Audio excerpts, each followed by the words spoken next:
Well, David Gauke, the Chancellor's right-hand man in the Treasury, is here with me. Very good evening to you. Good evening. This 2.4% shrinkage in the economy relative to the, if we'd voted to remain in the referendum, is that a kind of figure that you think is reasonable and a sensible figure to be planning? Well, look, I think we have an independent body that makes the forecasts, and I think it is sensible for a government to work on the basis that that independent body has got it right. And it's not out of line with most independent commentators. Actually, the Bank of England has a more pessimistic view on these things. So I think we have to work on the basis that the OBR is right. It's their analysis, not ours, but we work on the basis that that's it's right. not that out of line with what the Treasury was saying the cost of Brexit would be before the referendum, and everyone said that was Project Fear. I mean, you must feel to some extent, I suppose, a little bit vindicated by seeing the OBR completely independently, nothing to do with the Treasury work, come out, look at it again after the referendum and come up with a figure that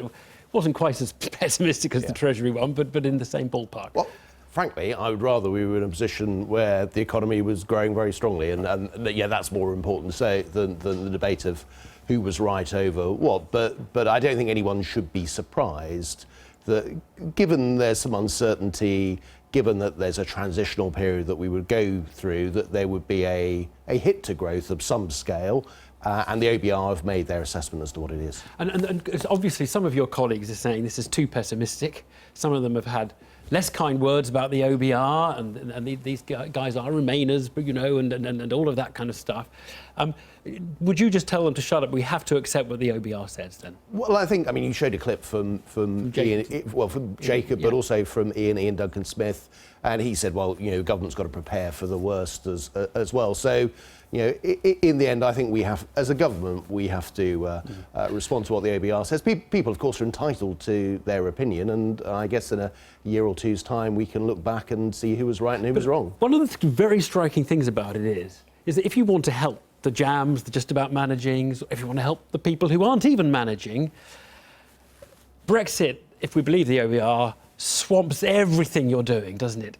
You can tinker around the edges, but there's this blooming great 17 billion or so, 15 billion, caused by Brexit, which is just so much more significant. We wonder why you don't say to those people, wouldn't you like to think again about Brexit? Well, you're tempting me into rerunning the arguments of the referendum. We had a referendum. I was on the Remain side, but we lost. And actually, if I remember rightly, on the eve of the referendum, I think you made the point that the arguments were brought out to the British people about the economic risks, but also, in terms of issues of immigration. Those arguments were made. The British people made a decision. We have to respect that and implement it, and that's where we are, rather than trying to sort of pick at the scab, if you like, right. Pick at the wound and reopen that whole argument. Okay, let's talk about the budget surplus target.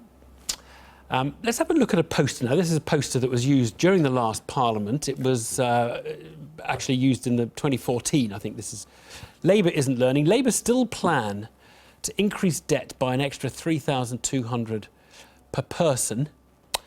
We were trying to do the calculation. I don't know how that 3,200 was calculated, but 2018-19, your debt will be an extra 4,600 per person, bigger than we were told at the general election less than two years ago. Now, do you want to apologise to the British people for the campaign that was run and the claims that were made at that time? No. Let's look at, your question is predicated upon the OBR numbers that were set out today. Without wanting to go back to the referendum, I do think we do need to understand, what has changed. We fought the last general election with a pledge to get into surplus by the end of the Parliament. What the Office of Budget Responsibility have said today is we're not going to meet that pledge. They also say, if you look through the numbers, that but for their analysis of the costs of Brexit, actually we would have delivered that in 2019-20.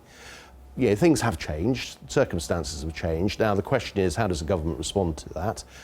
In these new circumstances, again, to come back to John Maynard Keynes, the facts have changed, the circumstances have changed. So Brexit is to blame. We would have met a surplus, we would have had a surplus, but for Brexit, is your claim. That's what the OBR is saying today.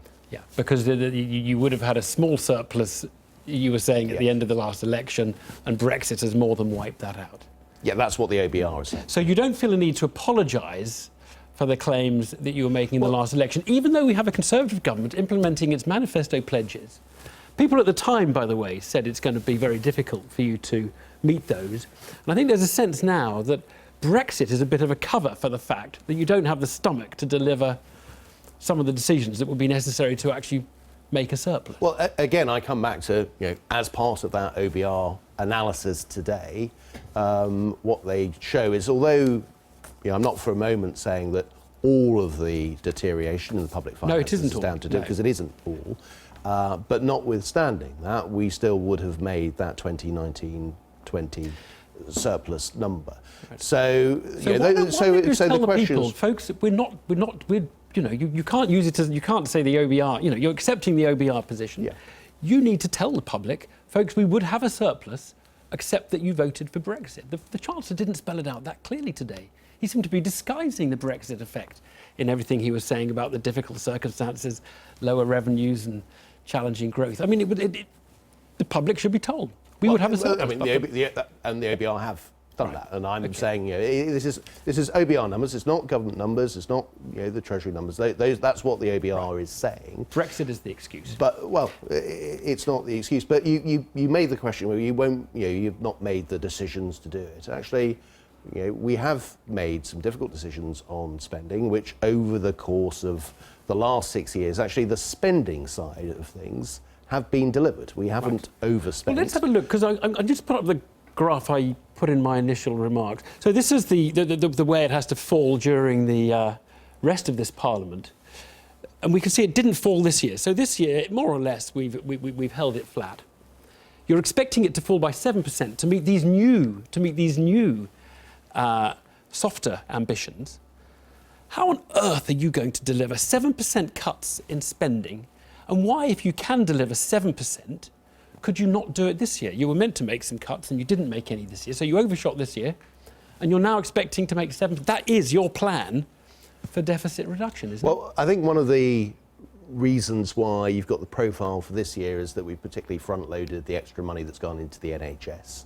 So that's one of the reasons why that kink is in there. But I come back to the point. Look at what we've done over the last 6 years. Well, I'd rather look at what you've done over the last year. You haven't managed to get spending down. And the reason you chucked money into the NHS this year is because you knew that the thing was imploding if you didn't put the money into it. It wasn't because you felt like it. It's in great difficulty. It's part of, with the NHS, we're putting in the £10 billion over this Parliament. We decided to front-load that, and that's why that kink is there. But look, the point I want to make, Evan, is that rightly people are making the point that you're not reducing the deficit in the way that you said you would. That isn't because we have failed to deliver the spending cuts that we've set out. You can go back to the summer budget of 2010 and people said these are very, very difficult spending cuts. Are you going to be able to deliver?